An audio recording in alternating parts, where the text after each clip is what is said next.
Welcome. Thank you so much for taking the opportunity to join us for what is one of our revival chats where we're looking at perspectives across the generations. I'm not going to hit on which generations, but it's not the younger one. That's on a different YouTube video, so do check that one out as well. We are at a time in society like no other, and it's in a time like this where we, as well as so many others, cry out to God for a revival, for an awakening, to see His church come alive. And there really is an underlying sense that God is doing something in the midst of all of this, that there is going to be that revival of His church, and we are crying out and believing for that. Revival often conjures up many questions for people. You know, what is it? What does it mean? When has revival happened in history? Those types of questions. And this evening we're hoping to hit on some of those questions, to take an opportunity to hear from these guys and to learn from them and their experiences. I've got the pleasure of introducing our panel this evening. We have Harry and Pip Goring from the Western Estate, and we have James and Susie Rushforth, who are chairs of the South Downs Awakening. So thank you guys so much for joining us today.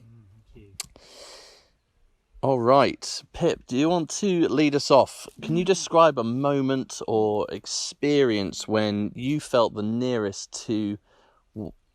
sorry, we're not going to do that one first. We're going to do this one first. I was going to say, I was thinking, okay, I can quickly switch. We'll hit on that one next. Can you tell us, from your perspective, what does revival look like? Well, Harry and I were fortunate enough to be in lockdown in South Africa, in our home there. I'm from Cape Town, born and bred there, and met Harry there, and I'm living in England now. But while I was there having a quiet moment, which was wonderful to have these quiet moments with each other. We were married for 48 years, and I think it was probably the longest time we've ever been on our own. It was remarkable. So just praying and asking the Lord about the situation. I'm going to have to read it because I can't remember it all. But basically, I felt Him say that we are, as people, we are symbiotic. We all need one another, a symbiosis thing.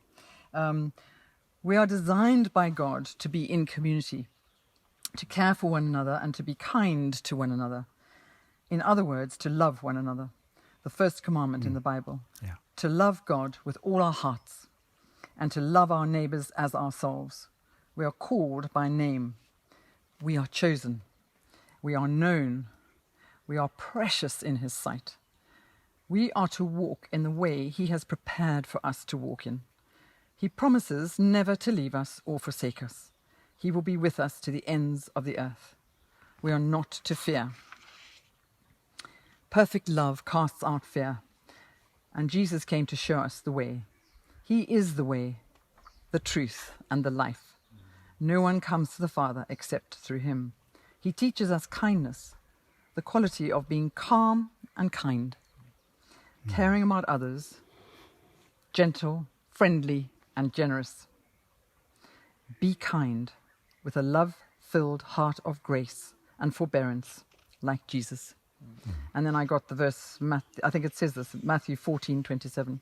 But it's just this ongoing, I just think kindness covers so many characteristics of our personalities and characters and what Jesus was. And I think it's a kind look. It doesn't have to be words, it's just kind look, kind actions, and just generally when we're kind, others respond with kindness, don't they? So that is what a download I got from the Lord about what His. Yeah. So I was amazed. I was absolutely like, oh, thank you, Lord. Okay, that's it. That's the mandate now for this lockdown. So now, and also like lock down and look up. It's like a sense of looking up and keep your eyes on me. And I think that this whole, He's promised that He will never leave us and forsake us. And with the with that knowledge, he said, you are going to have to go through, our whole lives are always, once we believe in the Lord, the enemy's trying to take us out the whole time.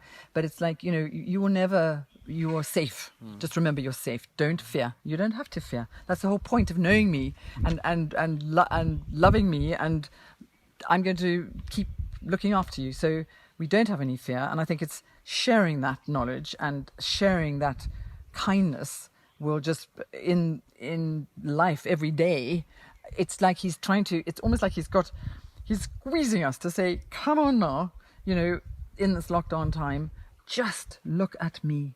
And our youngest daughter, who Gabs, when she was little, and I was chattering away to everybody. She was number 6, so there's lots of goings on and children everywhere and she would just take my cheeks in her hand and she'd say, look at me, listen to me, mummy. And I feel Jesus sometimes takes our cheeks in his hands and he says, listen to me. Yeah. So I think it's really, for me, it's like, it's so simple. It's not complicated, but it's also, I had a sense for a long, long time, and I'd read a couple of Lance Lambert 2008, 2011 words about really warnings about how we need to be ready for what's coming. And so in a way, the church, we shouldn't be surprised. It's like it might be a terrible thing to say, but it's like it's his grace. He's giving us his grace as a preparation for, this is what I want my church to look like. And there's been so much more intercession, so much more prayer, so much more just doing this. And we spent 3.5 months in South Africa, our children all over here, and I think we probably talked to them more, saw more of them on Zoom and things like that than we probably do when we're here. Yeah. And in fact, we've come back, all of them, so Mommy, Daddy, come back. And we've kind of always sort of seen them, and I know we're not really, with the lockdown thing, not meant to, but it's been, it's just really a precious time for families. The other word that I felt the Lord gave me years ago was Malachi 4, about turning the hearts of the fathers to the children and the children to the fathers. And I think that's what this is about as well. It's such a big thing of it's not been easy. I know it's not been easy and I've got lots of friends who've been in London, wherever they are in cities and towns, and we're so blessed to be able to be in the country, but they're on their own. So I've tried to WhatsApp them every day and try and speak to them or whatever, and just, it's hope. It's about giving each other hope, isn't it? Because that is really the whole key, I think, to our lives, is keeping on hoping and persevering with that hope and love. That's fabulous. Yeah. Yeah, thank you for sharing that. Not at all. I love it. Do you guys want to jump in on anything there in terms of, what revival, looks like in 2020? Yeah, I mean, just following on from what Peter was saying, I think when revival comes, it will be so tangible. I think that it's just a tangible presence of Jesus, and Pip talks about his love, that you will encounter it. I'm from Scotland. Didn't you read about the Scottish revivals? And people would just be walking, and suddenly they'd kneel on the ground because the presence of God was so strong that they were just so aware that they needed to repent and turn to him, and lives were totally transformed in ways that nobody else could have done. It was all God. And for me, a full what we call, like, what I picture a full revival is that tangible presence of God permeating the atmosphere, the people, the land, and bringing transformation and hearts, as you're saying, hearts back to the Father. I think it's that overflow almost of the glory of God living in you, and actually as you kind of attend to that, almost as Pip was saying, focus on God and actually, realise that, and then actually that then starts to impact that community and grow. And as that glory and presence of God grows within the community, then I think you start to see that, that as Susie was saying, people just walking in the street and walking in the fields and just suddenly knowing and being, present to that tangible presence of God. That's when I think he's really start to see revival as kind of I perceive it, really taking off. Yeah, I love it. I think they've got, from my perspective, I agree with everything everybody says. Of course, why wouldn't I? They've said it all. I think there are two parts. One is internal, your own connection with God, from an individual, independent, personal point of view, and your connection with God needs to be absolutely secure, and that surrounded by this environment that you talk about of the presence of God. So it's internal and external to the individual.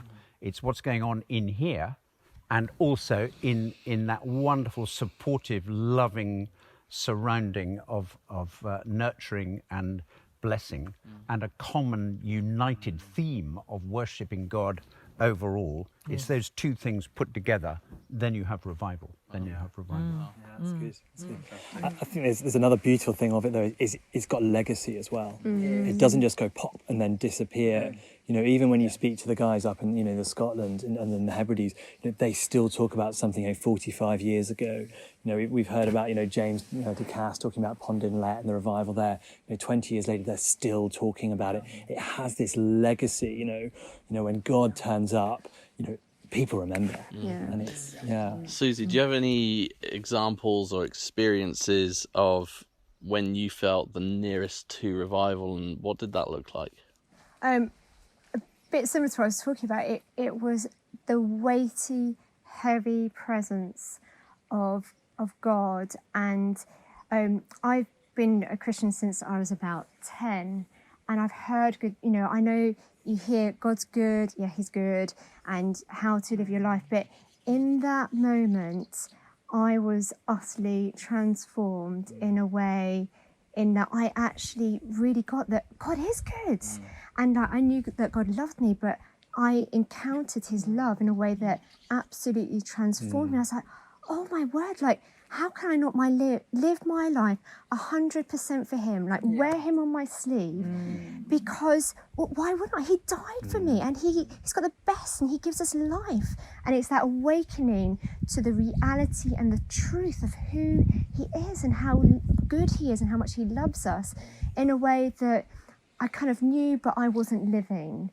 And I think in those moments are the closest I've been to what I imagine a full revival would be like, and just worshipping Him with just heart abandons. Those moments of encounter, of heart abandoned. You know, that's I think that's good. That's fabulous. Any ideas or moments when you've experienced what revival might feel like in a world situation, you know, in terms of outside of a church, outside of a conference, outside of a service? Is there any times when you've experienced something similar to that? Magic around. You feel it in the Spirit? No? Well, it was in a church. It was in a church environment that in Croatia. I think it's taken the church to present the background or the scene for that. In Croatia, where we went to a Catholic place of pilgrimage, Medjugorje, which was the first place that I, without knowing anything at all, was blessed in the Spirit. And I remember falling over in a churchyard without having any idea why or what or how that came about, and thinking, I just want to stay there for the rest of my life. And I remember thinking when I got up, if somebody had offered me £1 million in a suitcase, untraceable, if I got up, I could have got up easily. There was nothing stopping me getting up. I just wanted to stay in that state of complete heavenly bliss, really, for the rest of my life. Now, obviously, that wasn't going to be a particularly sensible thing to do, but it was a heavenly encounter on a spiritual basis, which I hadn't learned about, didn't know about until a little bit later. I had to learn about it, and that was just amazing, a blissful place to be. Wow, that's amazing. James, do you want to touch on what do you believe God is doing amongst your generation, and how do you think that He is wanting to move within your age group?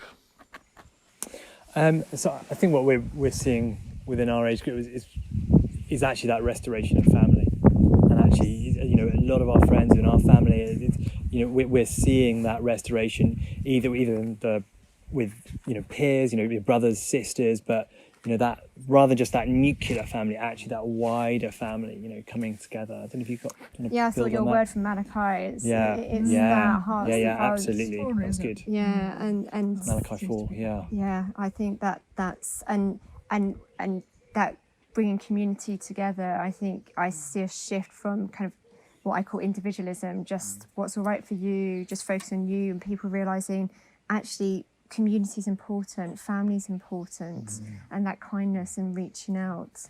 But yeah, I think family's the thing that I'd say. It's an amazing opportunity during lockdown to connect and reconnect with your family to a completely different level, of as you guys experienced being locked away for the first time in 48 years, and as has been the case for many of us. I mean, I'm not 48, so I can't say that, but that opportunity to really connect closely with family. Do you guys want to hit on, in terms of your age group, what do you believe that God is doing, within that? I think all of what you've said is exactly what is going on. But I think we are grandparents 11 times over now, which is the most. I always wanted to get married to a farmer and when I was 4, I was going to marry a farmer and have lots of children. And that was very prophetic, because that's what's happened. And so as a result, with all these heavenly children, our eldest Ellio's got 4 and Clary's got 3 and Rick and Kirsty have got 3, and then Gabs and Pete have just had their darling Pax, who's 9 months I think today. But they're all in teaching their children, and it's not easy. So as grandparents, I've been saying, we're here. I would love to help with the teaching. Give yourselves a break. Anyway, so tomorrow we've got some of them coming over, and we're going to do some of the lessons with them, and which will be complete heaven and a joy. But I think as what's going through my mind, like a thread that's going through my mind through all this, is how the way God's bringing families back again is. Do you want to say old-fashioned? It actually shouldn't be old-fashioned. It should just be life. So it's like I feel like he's pressed the free. My phone is always going. I'm a terrible at not going. It's always freezing. So, and my whatever you call it, iPad thing, and I'm so not, as you can see, I'm not involved in. I can send a message and I can make a phone call, but I can't do it. So it goes on freeze, and I'm like, this thing, whatever. But I just feel, in a way, he's like put us on freeze. We're on freeze, and he's quietly, sometimes not so quietly, recalibrating us all, and recalibrating families where he can, and it's like, cooking again. People are starting to cook. Our son, while we've been away, who's actually an amazing chef and works in that world of cooking, in fact, so do 4 of our children, has started to plant vegetables. And he did them when he was a little boy. I grew up with planting vegetables. We were fortunate enough to have a vegetable garden. We had everything, every sort of animal and eggs and everything. But it's like, it seems, they've run out of hens in this country. No one can get hens. So we've actually Dom has had sent 18 eggs in the post. 16 of them survived, and we've got them in the incubator, and we'll be hatching out some hens in a week, and we'll have our hens back, because I didn't get around to getting them done before we went off to South Africa.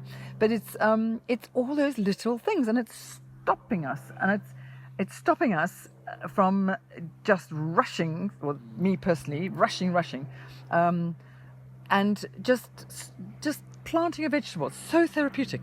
And having a garden, producing your own vegetables that you can eat on your plate. Harry's become the most amazing ornithologist in South Africa, I can't tell you. 85 birds, I think he managed to. It was amazing. And then I'm getting into my botany again, my plants. I can't remember all the Latin names, but But cooking again, food, cooking, being with our grandchildren. We've always done it, but it's families coming back together as families, eating together, and talking, listening again. So I think for our generation, our input it's like we've come back into focus again, in a way, of being needed a little bit on the practical level, you know. And there's nothing more gorgeous than a grandfather or a grandmother interacting with their grandchildren and reading a story. And they've had, you know, mum and dad are jolly tired to be able to hand over. And I remember it as well, although my parents were in South Africa. But it's like that lovely thing of just the joy of having, you know, mum and dad exhausted. Yeah. And you know about it. We're too ancient to, but I know. But so it's just lovely to have that fresh input of the older generation. And I think probably we're all learning a lot. Yeah. We're all learning. And I find I'm learning from our grandchildren more than anything about and our children, of course. I'm always learning from our children, but the grandchildren as well. And how they feel. And you sit there and you have a conversation, and it's amazing what they're absorbing, what they're taking on, and what they are putting in, and what they want to know from us, and you know all that stuff. So I think it's so fun. Just bringing it back to basics, Yes. and the basics of family, the basics of society. Yeah, of that's what God fantastic. created us to be, the man and a woman and children Yeah. and family, because Yeah. he was lonely. So I want some people to share my beautiful world that I've created with. Yeah, You I know? love it. That's fantastic. Harry, as of summer 2020, we find ourselves in the middle of coronavirus. Hopefully it's the middle, if not towards the end, who knows. But what do you believe that God is saying right now to the church in this nation, in this region, in this nation, and in the world? What do you believe God is saying? Well, I think it's a fascinating time because everybody is now slowing up. Everybody has had to sort of stop and rethink and reset the dials. For some, it's been difficult, very difficult. If you're an extrovert person, particularly if you're on your own in difficult living conditions, very difficult. You know, these people are struggling. For the introverted person, it's slightly easier because you can disappear into something like, in my case, watching birds. I mean, I just love the countryside. I love nature. I love the natural world. And to be able to spend a lot of time just watching flowers or trees or birds or animals evolve and develop has been absolutely incredible. So the clock has slowed down. And I think in our generation particularly, there has to be a little bit of worry. There's a little bit of fear because people don't want to get this disease. So a lot of the, I think we're representing the more mature, I think the rector has kindly given us the mature We're not defining angle of representation here, which is very kind of him. And obviously some of the older people, even older than us, are worried. And that's fair enough, and they have to keep in and keep away from things, and we've done that pretty well. I haven't been out a lot, so there's a little bit of worry mixed up with stop, reset. Now what? So you've got time, and I think one of the things that we're learning is to be better at modern technological machinery. For Pip and I, those are quite foreign. We're learning to Zoom, for instance, like a lot of other people. We're learning, we realise now we can actually go to 3 or 4 services on a Sunday if we want to, or even on a Monday, because we can replay them. Now that's quite nice because you don't have to sit for 2 hours on a pew. You can actually sit in your sofa, possibly even with a glass of something, and watch, watch something. Water. And Holy water. That's refreshing, and that's, you can be a part of things. And I think I feel what's happening is that faith is coming more directly to individuals and to the home, because that's where it is. You cannot now, sadly for many people, you can now we're just allowed into churches now, but those great big magisterial processional services in big cathedrals and big churches, which are full of majesty and wonder and people dressed in wonderful clothes and candles and all that, that actually doesn't really have a place at the moment. It's nice to watch it, but this moment is that doesn't really work on a screen. What works is somebody talking to you and telling you about Jesus and sharing their experiences and testimonies. And so for me, the faith base is slightly moving from the building. Even the buildings have been empty, they've been deserted. Little Bunkton Chapel has been locked. I mean, that's terrible for me, but that's what we've been told to do, and that's what we have to do for the safety of people. And so that the emphasis is moving from the church into the home, into the couples, and to keep your faith alive. And amazing things have happened, like the blessing song, for instance. I mean, that sprung out of, a young couple who write a song, hear it from God, write the song, and then it goes completely worldwide. Now, that wouldn't have happened, I don't think, without those sort of things have just spread. And there's a lot of good going on. I don't think God has left us. I don't think God has gone. He's still very much here. People are still worshipping. People are still praying for him. And I think it's just a resetting. What happens next, of course, is quite difficult. How churches reopen and re-get together is a difficult question. We'll have to work through that and pray for that through that as we go forward. It's an amazing time just seeing the church come together like, at least in my generation, never before. Yeah. In terms of, you look at the blessing, you get the blessing Zimbabwe, the blessing Toronto, the blessing UK, Absolutely. the blessing, all these different... And that's just one small component of the churches across the world beginning to unite. And that in itself is, the first steps towards revival, not just in a local region, but globally, and that's so exciting to see.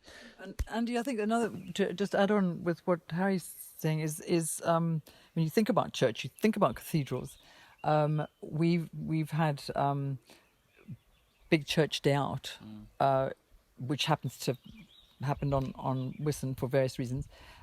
With this year, it was going to be 30,000 people, and that is for secular. That's for people who never go to church. They don't like being in a church.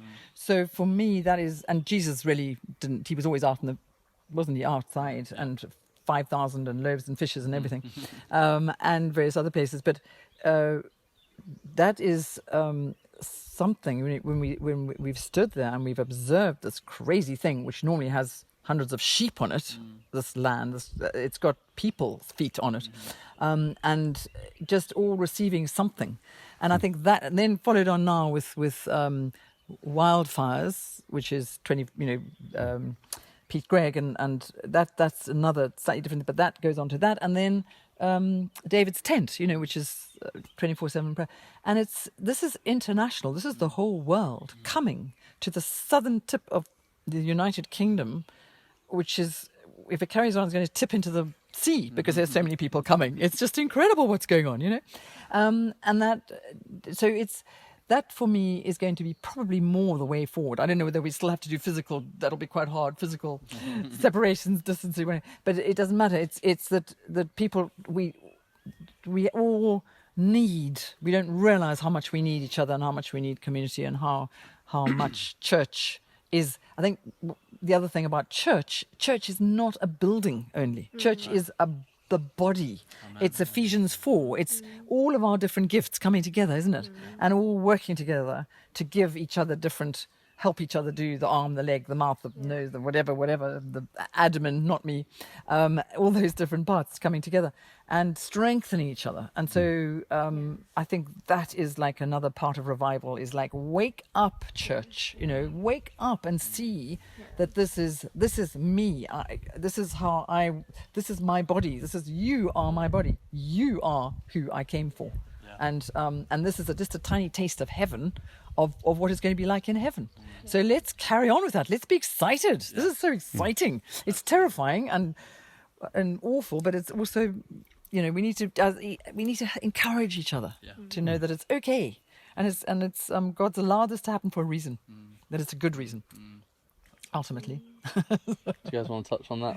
I just what you said. I feel it was saying church wake up, and not church builders, but as Pip's saying, people of the church start praying, call out on my name. And if we truly want revival, if you look at all revivals, they're based on individuals fervently praying 24/7 for years and years before that. And I think that's something about your generation that we need to honour, is the prayer that's gone before, the words that have gone before, that we come on the back on. But we shouldn't be complacent and think, oh, this is all really nice. It's like, no, come on. We've got to pray, and we've got to press in and seek his face and what he's saying in his presence. Yeah. It's that hunger. So one of the things I think is, you see people saying, it's actually that hunger for God. Actually, as we push in and we seek after, there's always more as we, seek that. And we gain with that glory inside of us. Actually, then it spills out. And then God can move, and it's actually giving him the space to move. But actually, it's the calling him into that place as well, and partnering. Yeah. That's fantastic. Yeah. Well, thank you guys so much for sharing today, and for taking the opportunity to share such powerful insight into revival and your experiences, and sharing those with those watching. So thank you guys so much. Thank you. Yeah. We're thrilled to have you join us today. Thank you so much for watching. We hope that was a powerful time for you watching wherever you are, and do take an opportunity to tune into our other revival chats that are on the conference page, as well as the other sessions that are recorded for you. We'd love to hear from you. Do leave a comment. Do get in touch with us. We'd love to know, what God is doing in your area. So please do connect in and share your testimony of what God is doing. We look forward to hearing from you. Have a wonderful rest of your day. God bless you all.